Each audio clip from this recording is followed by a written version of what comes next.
대강절 둘째 주입니다. 이 대강절 때는 우리가 좀 뭔가 예수님을 조금 더 생각하고 또 예수님에 대해서 우리가 조금 더 알고 또 오실 예수님을 우리가 어떻게 맞이할 수 있을까에 대한 그런 말씀을 좀 나누려고 그럽니다. 그래서 오늘은 대강절 두 번째 주일로 예수님을 기다리는 소망, 우리가 정말 예수님을 이제 기다려야 되는데 그런 소망을 어디에다 두며 또 어떻게 그 소망을 가질 수 있고 또 그 소망이 무엇인가에 대해서 여러분들과 함께 나누려고 합니다. 이 대강절 때가 되면 항상 우리가 생각하는 것들이 많지요. 특별히 이제 그리스도인들조차도 이 대강절 때 이 기간 동안에 내가 누구에게 무엇을 선물해 줘야 되나, 또 내가 또 그 연말을 맞이해서 연말연시 들뜬 기분 우리가 어떻게 또 즐겁게 지내야 되나 이렇게 생각할 수도 있으시겠지만 또 한편으로는 우리가 해야 될 것은 무엇이냐면 정말 이제는 이 악한 세상에서 참 어렵잖아요. 예수 믿는 사람들조차도 참 어려운 이렇게 삶을 사는 이 세상에서 과연 우리는 그럼 어떻게 사는 것이 하나님께 온전한 모습으로 사는 것인가를 또 생각하는 것도 우리에겐 굉장히 귀중한 시간이 될 것 같습니다. 그래서 오늘은 정말 예수를 기다리는 그런 소망을 가지고 우리 말씀을 통해서 우리 함께 나누기를 원합니다. 이 소가 많은 뉴질랜드라는 그 나라에서는 이제 소를 많이 이렇게 키워서 다른 나라나 아니면 먼 곳에 이렇게 팔 때가 있다고 합니다. 굉장히 많은 소를 이제 팔겠죠. 근데 이 소를 팔 때 이제 큰 배에다가 소를 많이 집어넣고 산소를 이제 이렇게 팔 때가 있다고 하는데 그 소가 팔리는 곳에 가기 위해서는 한 3주, 어느 때는 이제 몇 달간을 이렇게 좀 항해를 해서 갈 수도 있다고 합니다. 그러면 그 소에게 이제 그 도중에 이제 먹이를 주잖아요. 이제 불을 주든가 하여튼 먹이를 줄 때에 그럴 때 막 그냥 서로가 싸운다고 그래요. 조금 더 먹으려고, 조금 더 자기가 더 배를 채우려고 막 그냥 뿌리를 대고 막 싸운다고 그럽니다. 그런데 어느 날 이 소들이 조금 덜 싸울 때가 있다고 그래요. 물론 싸우겠지만 덜 싸울 때가 있다고 합니다. 어떤 때냐면 이제 거의 육지가 다 되었을 때, 육지가 이제 다 달았을 때에 이 육지에서부터 오는 이 신선한 풀의 냄새를 맡으면 이 소가 덜 싸운다고 합니다. 그러니까 소망이 있다는 거죠. 이 배의 그 짜릿한 그러한 그 냄새, 바다 냄새를 맡을 때에는 아무것도 없기 때문에 계속 싸워서 내가 조금이라도 더 먹고 조금이라도 더 많은 것들을 좀 차지해가지고 내 배를 채우겠다라고 그런 생각했던 소조차도 신선한 풀 냄새를 맡을 때는 희망이 보인다고 그래요. 소망을 갖는다고 합니다.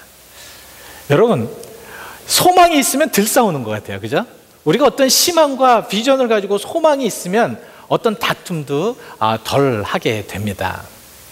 오늘 제가 왜 이런 말씀을 드리냐 하면 우리 또 어떤 면에서는 비전이 안 보이고 앞이 안 보이고 그리고 아무것도 주님의 모습들이 보이지 않을 때에는 정말 우리는 내 자신과 싸우고요, 주변과 싸우고 사회와 싸우고 주변 많은 사람들과 그렇게 다툴 수밖에 없는 이런 상황 속에서 예수 그리스도의 빛이, 예수 그리스도의 것들이, 예수 그리스도의 은혜가 조금이라도 나에게 비치게 되면 그러면 그것이 소망이 될 수 있다라는 말씀입니다. 오늘 바로 이사야는 이러한 예수 그리스도를 통하여서 암울하고 힘들고 싸우고 고통 중에 있는 그들에게 정말로 그들에게 온전한 그런 빛을 보여주는, 그래서 하나님의 말씀으로 그들에게 온전하게 그에게 힘을 더해주는 그런 말씀을 하고 있습니다. 그래서 오늘 여러분들 이 말씀을 통하여서 우리는 이사야가 가졌던, 이사야가 정말 그렇게 주려고 하였던 이사야를 통하여서 하나님께서 그 모든 백성들에게 위로를 주고요, 모든 백성들에게 그 어두운 생활 속에서 정말 암흑의 생활 속에서 빛을 허락하여 주셨던 그러한 빛을 바로 오늘 이 세대에도 우리를 통하여서 가져지기를 원하신다라는 말씀입니다. 그래서 오늘 이 말씀을 통하여서 우리가 조금 더 그 말씀 속에 더 가차히 가서 그 말씀을 깨달아 보자라는 말씀입니다. 이사야는, 오늘 이 본문만 이사야는 선지자입니다. 여러분, 선지자 그럼 무엇입니까? 선지자는요, 하나님의 백성들, 하나님의 사람들, 하나님을 온전하게 믿어야 될 그런 사람들이 하나님을 떠나고 하나님을 배반하고 하나님을 온전하게 예배해야 될 그런 예배자들이 온전한 예배를 드리지 못할 때 하나님께서는 사람들을 보내셔서, 특히 선지자들과 예언자들을 보내주셔서 그렇게 하지 말라고, 너희들은 정말 온전하게 나의 뜻에 대해서 살라고, 그리고 내 뜻은 너희들에게 정확하게 무엇인가를 전해주기 위하여서 선지자들을 보냈습니다. 그래서 그 선지자들을 통하여서 하나님께서는 그들의 잘못과 그들의 죄악과 그들의 형편과, 그러니까 지금으로 이야기하면 참, 만약에 그런 선지자들이 우리들에게 이야기하면 우리는 더 거부를 할 거예요. 왜냐하면 너무 많은 그러한 인포메이션과 너무 많은 그런 사람들이 우리 주변에 있기 때문에 그렇다는 거죠. 근데 그 이사야 당시에도 이런 선지자의 말씀이 전파되었고, 선지자의 말씀이 그렇게 많은 부분 속에서 하나님의 그 의중을 이야기했는데도 많은 사람들은 그것을 깨닫지 못하고 있었다는 것이 문제였습니다.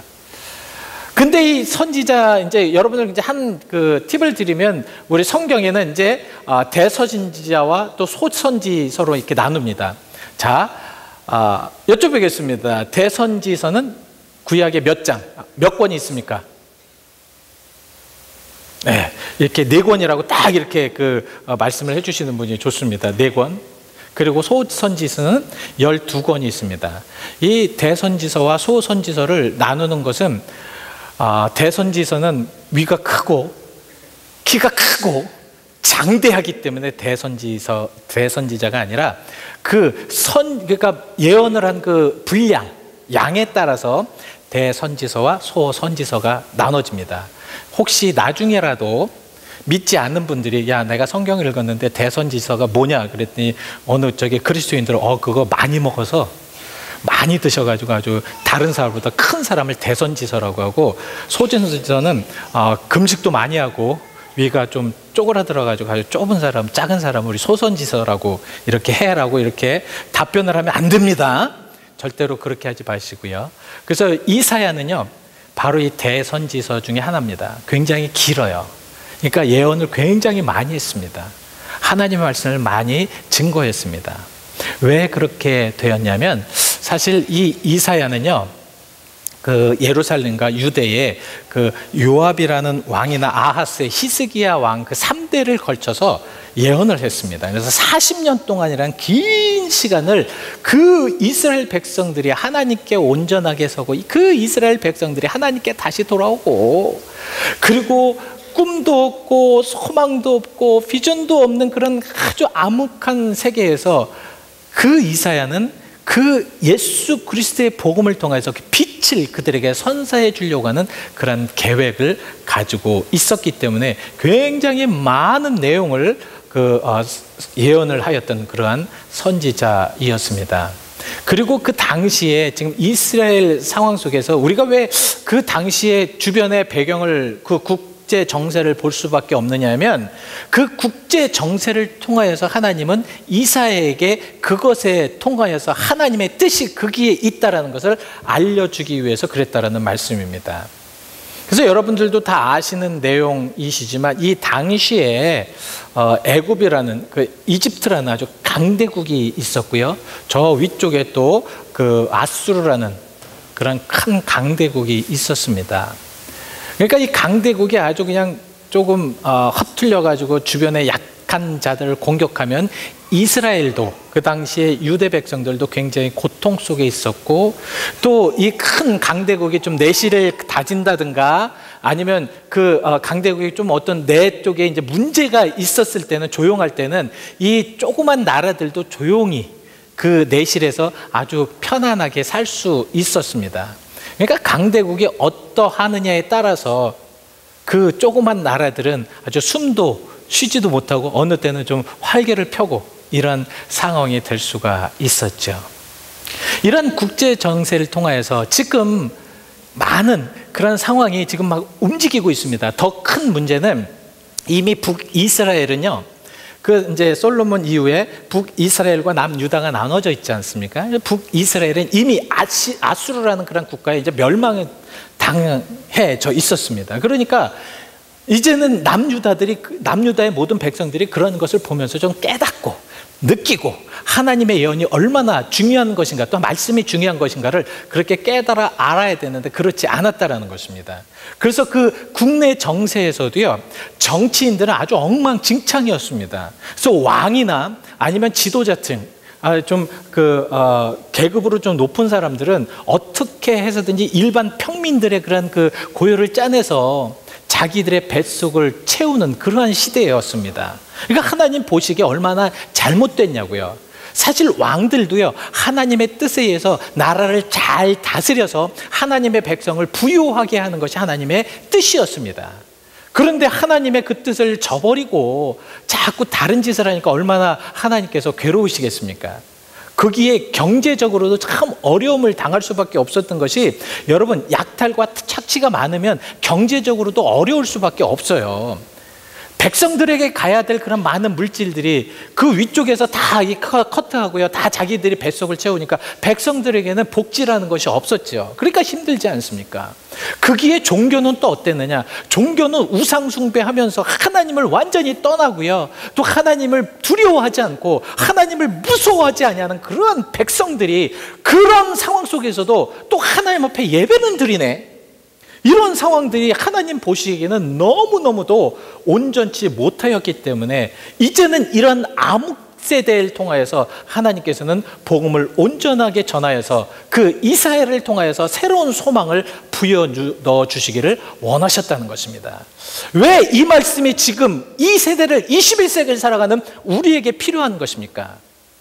여러분, 가만히 생각해 보시자고요. 지금 우리의 정치를 한번 생각해 보시자고요. 우리는 잘 먹고 잘 산다고 하는데 이 미국에서조차도 정말 부유한 사람은 얼마나 부유합니까? 또 가난한 사람은 얼마나 가난합니까? 이런 상황 속에서도 우리 교회는 어떠하냐고요. 우리 교회는 과연 그러한 악함과 그런 연약함과 그런 어두움 속에 우리 교회가 할 수 있는 것은 과연 무엇인가?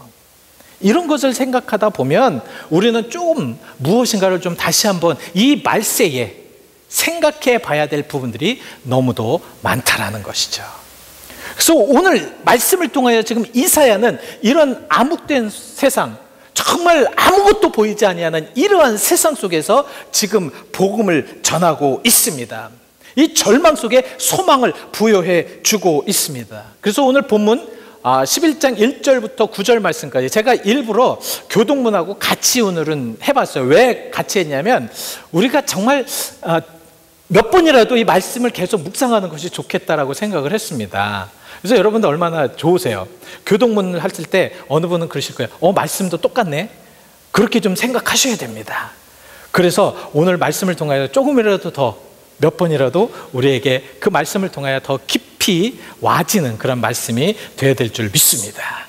자, 오늘 말씀을 보시면 또 1절을 한번 좀 보시기 바랍니다. 저 1절을 보시면 이 대강자의 말씀을 받아야 하는 이유가 바로 모든 타락한 세대의 모든 암묵적인 정말 종교나 정치나 또 국제정세나, 여러분 국제정세를 한번 보십시오. 저는 참 두려워요. 목사로서 참 두렵습니다. 뭐가 두렵냐면 정말 하나님을 두려워하지 못하고 하나님의 사람들, 하나님께서 사랑하는 사람들을 아주 파리 목숨처럼 이렇게 죽이는 이런 모습들을 보면서 저는 얼마나 마음이 아픈지 모릅니다. 지난주에도 LA 쪽에서 14명이 또 총으로 쏴서 죽였지 않습니까? 이런 부분들을 우리가 보면서 과연 이 국제 정세를 보면서 우리는 무엇을 바라며, 또 IS가 요새 얼마나 많은 그런 어려운, 또한 잘못된, 또한 타락된 그런 일들을 많이 합니까? 저는 참 그런 모습들을 보면서 인간이 저렇게 극하게 힘들게 할 수 있고 또 악할 수 있을까? 사람을 어떻게 저렇게 참수를 한다고 하는데 이거는 정말 사람이 생각할 수 없는 그러한 것까지 참수를 하는 모습을 보면서 참 마음이 너무너무 아프더라고요. 이러한 국제정세나 또는 우리 주변에 이런 삶을 보면서 과연 여러분들 우리 교회를 한번 보시기 바랍니다. 우리 교회도 과연 우리 교회를 보면서 정말 하나님께서 우리 교회, 이 베델 연합 감리교회라는 곳을 바로 이 산타클라라에 이렇게 세우신 목적이 과연 무엇인가? 이렇게 가만히 앉아서 예배만 드리라고 하는 것인가? 저는 그렇게 보지 않습니다. 주변에 많은 죽어가는 영혼들, 또 주변에 많은 사람들에게 적어도 복음만 우리가 한번 전할 수 있는, 또한 좀 증거할 수 있는, 또 그 어려운 사람들에게 손을 잡아줄 수 있는 어떤 그러한 역할을 우리가 해야 되지 않을까요? 이런 상황을 보면서 지금 이 세대나 우리가 사는 세대나 비슷하기 때문에 어떤 면에서는 더 하나님의 그러한 그 원함이, 절실함이 지금 이 세대에 더 절실함이 더 많지 않은가라고 이렇게 생각이 됩니다. 이랬을 때 우리가 과연 어떻게 해야 되는가? 자, 1절을 한번 보시면 1절에 이새의 줄기에서 한 싹이 났다라고 말씀을 하고 있습니다. 이새의 줄기에서 한 싹이 났다. 성경에는 이제 예수님을 표현할 때는 좀 왕의 다윗의 조상, 그러니까 다윗의 그 혈통을 통해서 예수를 이렇게 표현하는 경우가 굉장히 많습니다. 왜냐하면 예수님은 왕으로 오셨기 때문에, 왕된 모습으로 오셨기 때문에. 근데 유독 이사야는 이 메시아를 표현을 했을 때 왜 이새의 줄기라고 그렇게 말씀을 하셨는데, 이새라는 것은 바로 다윗의 아버지거든요. 거의 다윗을 통해서, 예수 그리스도는 다윗의 혈통을 통해서 이렇게 쭉 하면 아브라함의 혈통을 통해서부터 계속 이렇게 내려온다든가 이렇게 되는데, 오늘은 특별히 왜 이새를 통하여서 이렇게 하셨는가? 저는 이 말씀을 묵상하면서 제가 느꼈던, 제가 깨달았던 것은 무엇이냐면, 이새의 그런 눈높이로, 이새의 그런 어려운, 그런 낮아지는 모습으로 그 세상을 바라보는 그 메시아적인 부분들을 해석할 수 있다는 것입니다. 무슨 말씀이냐면, 그 악하고 추한 그런 모습 속에 왕의 모습으로 보면 그걸 볼 수가 없다는 거죠. 낮게 볼 수가 없다는 것입니다. 사실 예수님께서 왜 인카네이션 하셨는가? 왜 성자 되시는 예수님께서 왜 인간의 몸을 입고 오셔야 될 수밖에 없으셨는가? 그것은 하나님으로서 모든 것 하실 수 있잖아요.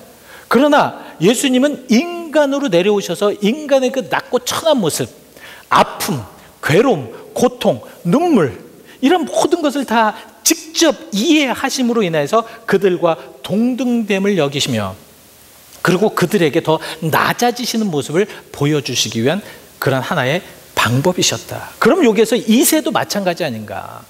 이새의 줄기에서 한 쌍이 났다라는 것은 그 메시아가 그곳을 통해서 났다라는 것에, 그 당시에 고통받는 이들, 그 당시에 정말 괴롭고 힘들어하는 백성들, 이러한 백성들에게 메시아가 올 때는 그들을 통하여서 그들에게 위로를 주시고자, 그 고통받는 자를 위로해 주시고자, 그 아픔 압제받는 자들을 위로해 주시고자 그렇게 오는 이가 바로 메시아여, 그렇게 오는 이들의 그 메시아가 바로 그렇게 어려운 자들과 함께 동등됨을 여기면 또한 그렇게 이해될 수 있는 것이라고 말씀을 드릴 수가 있는 것이죠. 자, 그렇게 본다면, 자, 이새의 줄기에서 한 싹이 난다라는 말씀은 완전히 그런 상황 속에서 어렵고 힘든 사람들을 우리가 봐야 되고, 또 지금 이 세대에도 우리 믿는 이들이 그러한 이들에게도 한번 봐줄 수 있는, 또한 눈을 돌릴 수 있는 높은 곳이 아니라 낮은 곳에서, 낮고 천한 곳에서 그들과 함께 할 수 있는 것을 생각해 보아야 한다라는 말씀입니다. 그래서 여기 이제 줄기라는 그런 말씀에 더 우리가 좀 생각을 해봐야 됩니다. 이 줄기라는 것은 완전히 그 원어로 보면 완전히 말라 비틀어진 밑둥을 이야기하고 있습니다. 그러니까 이새의 줄기라는 것은 그 이새의 것들이 완전히 말라 비틀어져서 더 이상 뭐 희망이 없고 더 이상 나올 수 있는 완전 죽은 것 같은 그런 모습을 지금 이야기하고 있습니다. 이러한 말라 비틀어진 더 이상 희망이 없는 것 같은 이러한 상황 속에서 메시아는 탄생하셨다는 것입니다. 그 메시아를 통하여서 이 말라 비틀어진 이런 곳에 새로운 싹을 주셨다라는 말씀이죠. 예수님의 그런 메시아적인 것은 바로 그것입니다. 그래서 예수님은 낮고 천하게 올 수밖에 없다는 것이죠. 저는 왜 예수님께서 좀 그래도 예수님이신데, 하나님의 아들이라고 하시는데 최소한 뭐 하늘에서 쫙 모든 사람들이 쫙 내려오는 모습 속에서 정말 멋있게 쫙 내려오셔가지고 복음을 전하시면 모든 사람들이 와 그러면서 따라가셨을 텐데, 가장 낮고 천한 이 베들레헴의 그 말구육간에서 왜 그렇게 태어나셨을까? 바로 이 말씀 때문에 그렇다는 것입니다. 완전히 말라 비틀어진 소망이 없는 곳에서 다시 그곳에서부터 희망을 주시고자 하는 그런 계획이셨다는 것이죠. 그래서 여러분들, 우리가 이제 말씀을 보면서 보시면 누가복음 2장 7절 말씀이 그러잖아요. 강보에 쌓여 누일 곳이 없었다. 그러니까 강보에 쌓여서 아기는 낳는데 받았는데 누일 곳이 없었다는 거예요.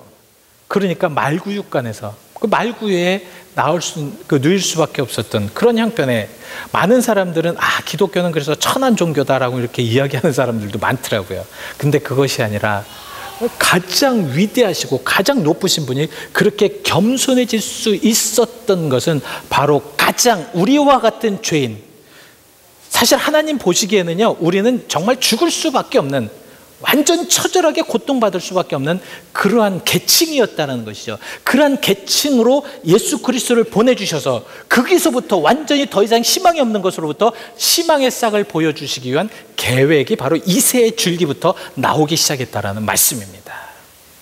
그래서 이새의 줄기에서 한 싹이 나면 그 뿌리에 한 가지가 나서 결실할 것이요. 여러분, 오늘 이제 요 1절만 가지고 여러분들에게 말씀을 드리려고 합니다. 그래서 그 다음에는 제가 16일 날 수요 예배 때 계속해서 이 말씀을 드리겠습니다. 자, 그 뿌리에서 한 가지가 났다라는 것은 여러분, 이새의 줄기와 그리고 그 뿌리의 한 가지와 이것은 동등합니다. 똑같다는 거죠. 왜 이렇게 이사야가 이 두 가지 용어를 비슷한 언어로 사용해가지고 똑같이 이렇게 했는가? 그건 강조예요.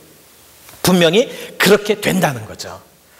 너희들은 죄악 속에서 정말로 희망이 없는 곳에서, 그 이새의 줄기 빨라 비틀어진 곳에서, 그러니까 뿌리가 없는 곳에서, 정말 뿌리밖에 없는 아무것도 보이지 않는 곳에서 싹시 나는 그러한 모습으로, 그러한 희망을 가지고 너희들에게도 메시아는 그렇게 나올 것이라는 것입니다.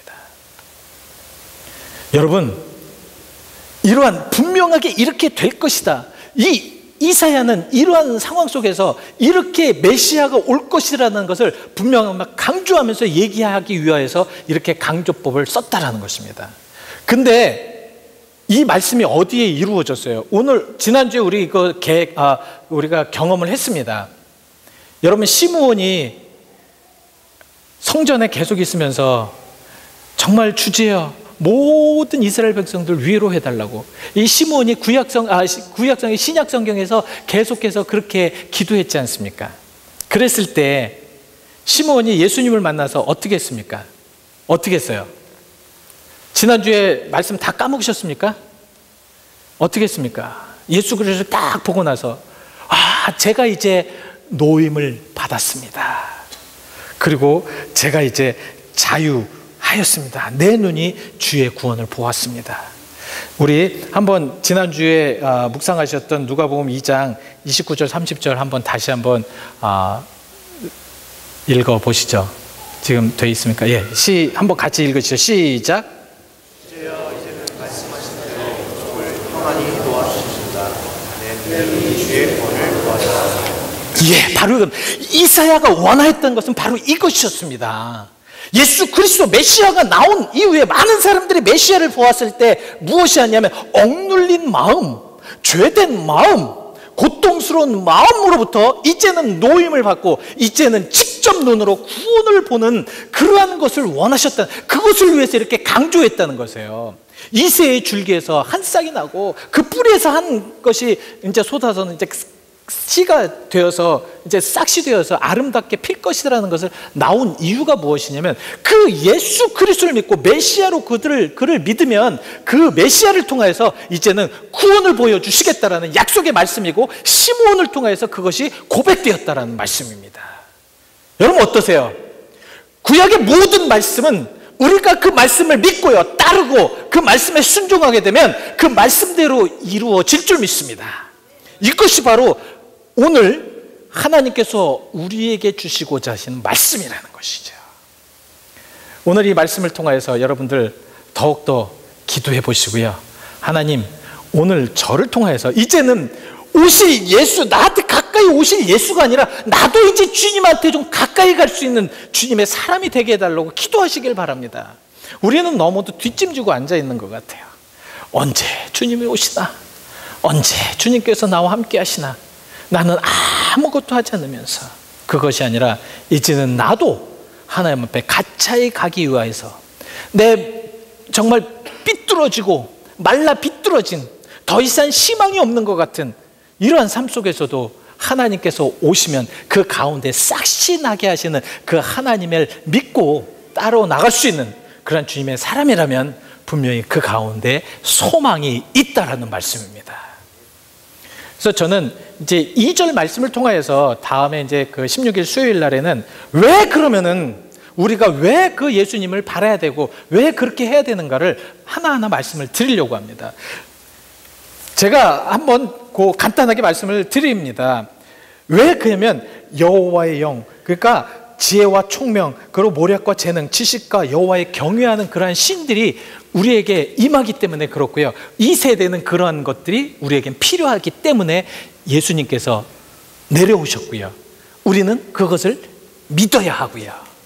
자, 오늘 잠시 우리가 생각을 해 보시겠습니다. 말라 비틀어진 이사야가 정말 이 민족을 보며 아마 똑같이 그렇게 예언을 했을 것입니다. 지금 내가 만약에 이 세대를 살아가고 있는 내가 그 이사야의 그 말씀을 만약에 듣고 있다면 나는 어떻게 해야 할까요? 여러분, 어떻게 해야 되겠습니까?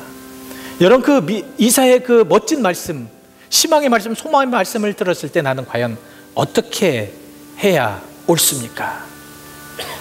우리 같이 함께 찬송가로 고백을 하시죠. 338장이고요. 통합찬송가 364장, 내 주를 가까이 하게 함은, 이 찬송 부르시면서 한번 잘 생각해 보십시오. 잘 생각해 보십시오.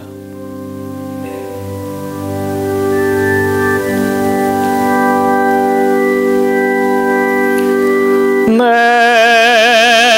주를 가까이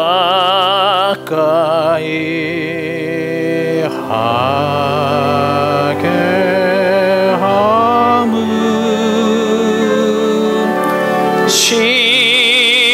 십자가 짐 같은 고생이나 내 일생 소원은 늘 찬송하면서 주께도 나가기 원합니다.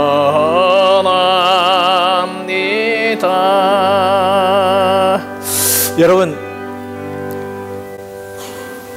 이 찬송을 여러분들이 부르시면서 정말 주님께 조금이라도 더 가까이 가기를 원하신다면 한번 여러분들의 마음을 온전하게 하나님 앞에 한번 드려보십시오.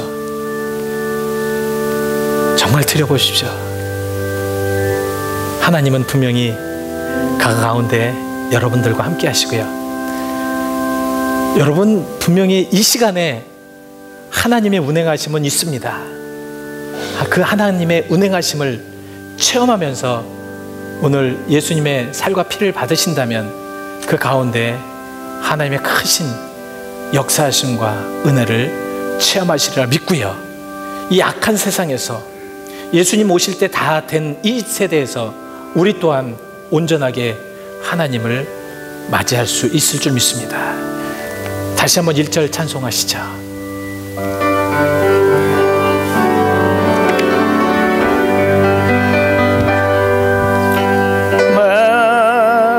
주를 가까이 하게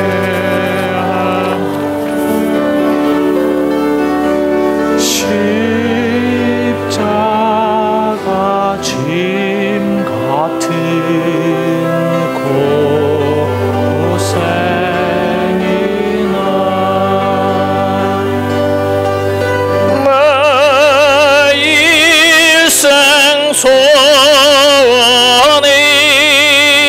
늘 찬송하면서